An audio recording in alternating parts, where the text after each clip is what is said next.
안녕하세요. 오늘은 장마 기간 동안에 고추밭에다가 이것만 해준다 하더라도 탄저병을 예방하는 데 큰 도움을 받을 수 있는 5가지에 대해서 이야기해 볼까 하는데요. 마지막에 설명드릴 탄저병 예방 방법 같은 경우에는 우리 실생활에서 정말 구하기 쉬운 것을 가지고선 탄저병을 예방할 수 있는데, 오늘은 특별하게도 한 가지만을 소개해 드릴 것이 아니라 총 3가지를 설명드릴 건데요. 그만큼 장마 기간 동안에 탄저병을 막기가 참 어렵기 때문에 이와 같이 다양한 방법을 활용해서 올해 탄저병 걱정 없이 고추를 재배 진행해 보셨으면 좋겠습니다. 우선 첫 번째로 고추 방아다리를 기준으로 해서 고추 하단 잎과 그리고 겹순을 모두 제거해 주는 것입니다. 아니, 방아다리 하단에 달린 잎과 겹순을 제거한다고 해서 탄저병이 예방될까? 라고 생각하실 수 있을 것 같은데요. 탄저병이 장마 기간 동안에 많이 발생하는 이유라면 고온 다습한 날씨가 연속되기 때문이거든요. 그리고 또 하나는 탄저균은 토양에 숨어 있는데 탄저균이 포함된 흙탕물이 고추에 닿으면서 탄저병이 발생하게 되거든요. 그런데 이와 같이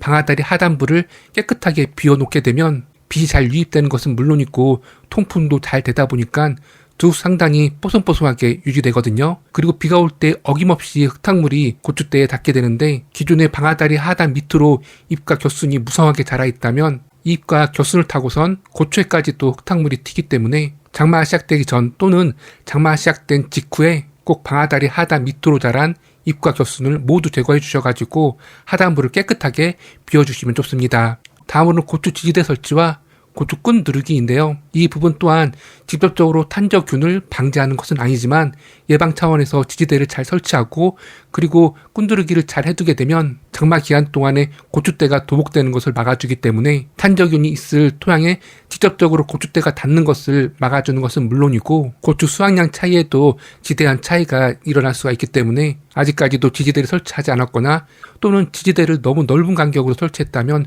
추가적으로 설치해 주시면 참 좋고요. 그리고 끈두르기 같은 경우에는 장마 기간 동안에 3차 끈두르기 정도가 될 것 같아요. 특히나 바람이 많이 부는 산간 지역이라고 한다면 지지대를 모종 3주 간격으로 박았다라고 한다면 조금 더 촘촘하게 지지대를 박아줄 필요가 있는데요. 제가 일전에 강원도로 여행을 간 기억이 있는데 이때 고추밭을 지나가면서 고추대 세운 곳을 한번 보게 됐어요. 그런데 어김없이 고추 모종 한 개당 하나의 지지대를 아주 촘촘하게 설치해 두셨더라고요. 그만큼 산간 지역에서는 비바람이 더 많이 몰아치기 때문에 보통 지지대를 모종 3주나 4주 간격으로 박아주는 경우가 많은데, 이와 같이 듬성듬성 지지대를 박았을 경우에는 고추대가 비바람에 쓰러질 가능성이 충분히 있기 때문에 지금이라도 늦지 않았으니까요, 중간중간 추가적으로 지지대를 설치해 주시면 참 좋습니다. 그리고 아까도 말씀드렸듯이 고추 끈두르기 같은 경우에는 보통 1차 끈두르기를 5월달, 그러니까 보통 모종 심고 바로 1차 끈두르기를 해주는데요. 그 다음 2차 끈두르기 같은 경우에는 방아다리가 완전하게 형성되었을 때 이때 방아다리를 기준으로 해서 2차 끈두르기를 해주시고요. 그리고 3차 끈두르기 같은 경우에는 장마를 대비하기 위한 가장 중요한 끈두르기라고 할 수가 있으니까요. 방아다리를 기준으로 했을 때 방아다리 하단이 아닌 상부에다가 끈을 둘러주셔야 됩니다. 다음은 고랑에다가 잡초 매트를 깔아주거나 또는 잡초 매트를 깔 수 없는 상황이라면 현재 나와 있는 풀을 깨끗하게 제거해 주시면 탄저병을 예방하는데 큰 효과를 기대할 수가 있거든요. 계속해서 말씀드리지만 탄저균은 토양에 숨어 있기 때문에 토양을 가려주게 되면 탄저병을 예방하는데 큰 효과를 기대할 수가 있거든요. 그렇기 때문에 텃밭 기준을 했을 때에는 무멀칭으로 고추 모종을 심는 것이 아니라 웬만하면 비닐멀칭한 이후에 고추 모종 심는 것을 추천드려 왔고요. 그리고 이렇게 두둑은 물론이고 고랑에다도 잡초 매트, 그러니까 검은색의 부직포나 또는 마 재질로 된 매트를 깔아주게 되면 토양에 있는 탄저균이 직접적으로 고추대에 닿지 않기 때문에 두둑에다가 검은색 비닐 멀칭한 것만큼 탄저병을 예방하는 데 효과를 기대할 수가 있습니다. 그리고 이와 같이 잡초 매트를 깔 수 없는 상황이라고 한다면 장마 기간 동안에 빗물을 빨아먹고 폭풍 성장할 풀이라도 뽑아주시면 참 좋은데요. 두둑에 길쭉하게 자란 풀들이 토양에 있는 탄저균을 고추에 옮기는 매개체가 될 수 있기 때문에 고추밭 주변을 깨끗하게 해주시는 것만으로도 탄저병을 예방하는 데 도움이 될 수가 있습니다. 그리고 추가적으로 장마 기간 동안에는 웃거름을 주실 때 두둑이 아니라 고랑에다도 주게 되는데요. 부직포 형태의 잡초 매트가 됐든 또는 마대 형태의 잡초 매트가 됐든 투광성은 없지만 통기성이 있기 때문에 그 위에다가 비료를 뿌려주셔도 상관이 없으시고요. 저 같은 경우에는 완수 퇴비를 깐 다음에 이 잡초 매트를 깔아주는 편입니다. 이렇게 고랑에 퇴비를 깔고 검은색 부직포를 깔아주게 되면 고추대가 점점 커가면서 뿌리도 넓게 활착하게 되는데 이렇게 고랑에 뿌려놓은 퇴비를 빨아먹고 더 빠르게 고추가 성장하거든요. 이와 같은 방법도 있으니까요. 다양한 방법으로 웃거름을 주시면 됩니다. 네 번째로 장마 기간 동안의 웃거름 주기인데요. 탄저병과 웃거름은 또 무슨 관계인가?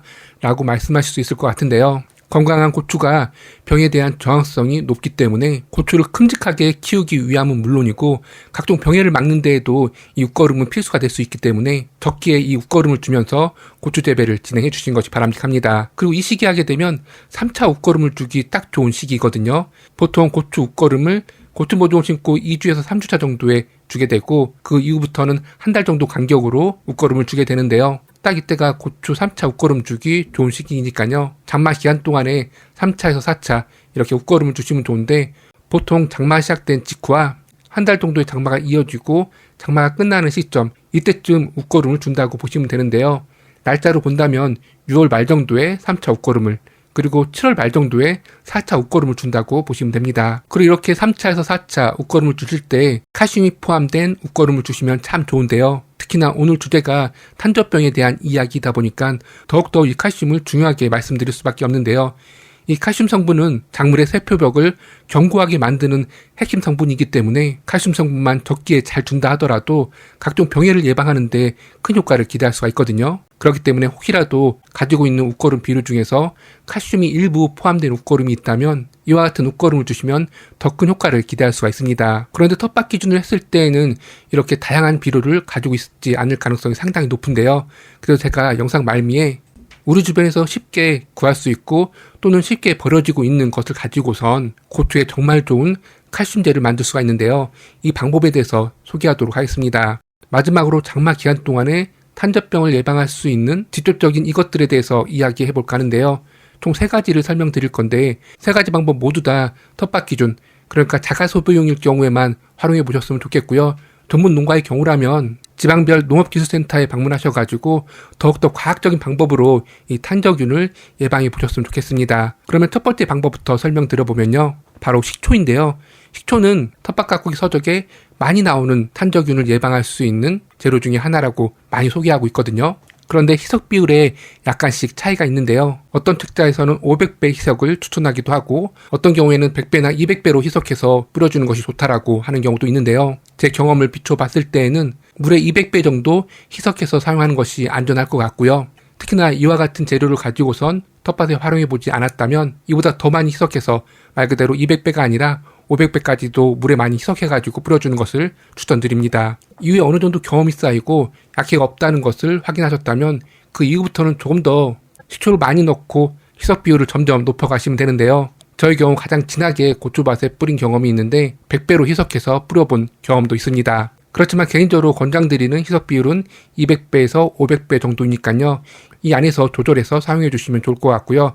그럼 200배로 희석한다면 20리터, 그러니까 한 말 기준으로 했을 때 얼마의 식초를 넣어주면 될까요? 보통 종이컵이 200ml이기 때문에 종이컵 반컵 정도의 식초를 넣고 뿌려준다고 보시면 되는데요. 그리고 이와 같이 희석한 식초물을 다른 농약 치듯이 뿌려주시면 되는데 이때 조금 더 확인해야 될 부분은 다른 농약 치는 것보다 좀 더 많은 양을 뿌려주시는 것을 추천드리고요. 그리고 고추잎의 앞면만 뿌리는 것이 아니라 꼭 약대를 거꾸로 해가지고 고추잎의 하단부까지 꼼꼼하게 약을 쳐주시고요. 그리고 달려있는 고추는 물론이고 고랑과 이랑, 그러니까 토양에다도 이 식초물을 뿌려주시면 참 좋습니다. 그리고 추가적으로 요즘 식초가 2배 식초, 3배 식초 이렇게 농도가 진한 식초가 많이 나오고 있더라고요. 이렇게 농도가 진한 식초 같은 경우에는 방금 전 한 말 기준으로 했을 때 종이컵 반컵 정도의 식초를 넣어주게 되면 200배 정도로 희석해서 사용하는 것이라고 말씀드렸잖아요. 그런데 이렇게 2배 식초인 경우라면 반의 반컵 정도만 넣고선 활용해 주셨으면 좋겠습니다. 다음으로는 식초만큼이나 우리 주변에서 정말 구하기 쉬운 과산화수소인데요. 과산화수소는 약국에 가시면 1,000원에서 2,000원 사이에 충분하게 구할 수가 있고요.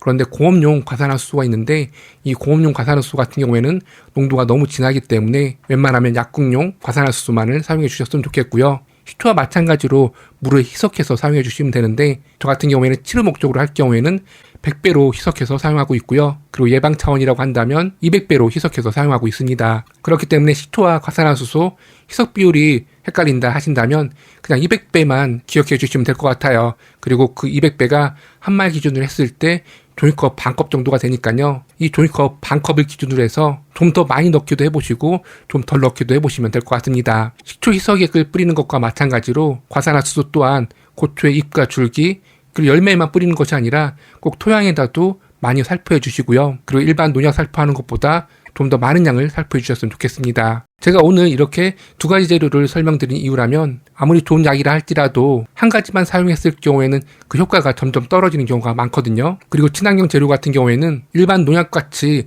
일주일에 한 번 이렇게 방제하는 것이 아니라 최소 이틀에 한 번씩 꼭 방제를 해주시는 것이 좋고요. 저 같은 경우에는 장마 기간 동안에는 워낙 탄저병이 많이 창궐하기 때문에 오전에는 식초 희석액을, 오후에는 과산화수소 희석액을 뿌려주기도 하거든요. 특히나 장마 기간 동안에 비가 잠시라도 오지 않는다면 어김없이 이 두 가지 재료를 활용해서 방제 진행하고 있습니다. 마지막 세 번째 재료는 난각칼슘인데요. 앞에서 두 가지 재료는 균 발생을 억제하는 효과가 있는 재료들이고요. 그리고 이 난각칼슘 같은 경우에는 작물의 저항성을 높이고 그리고 칼슘이 식물 세포와 세포를 단단하게 연결하는 젖젖대 같은 역할을 하거든요. 이렇게 세포벽을 견고하게 만들어주기 때문에 이렇게 탄저병과 같은 병을 예방하는 데 큰 효과를 기대할 수가 있습니다. 만드는 방법도 정말 쉬운데요. 우선 버려지는 계란 껍질을 모아주시고요. 1차적으로 깨끗하게 씻으신 다음에 혹시 모를 세균이 있을 수 있기 때문에 전자레인지에 잠깐 돌리거나 아니면 후라이팬에다가 잠깐 구워주시면 되는데요.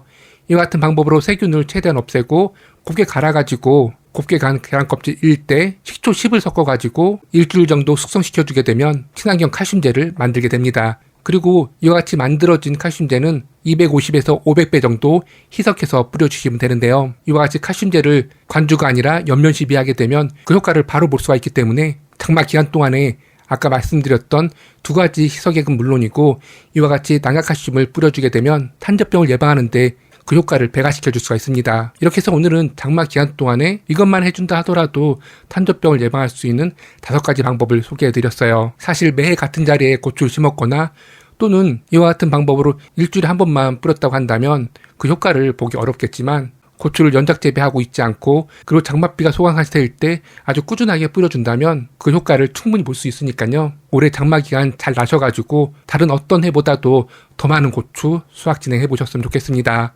감사합니다.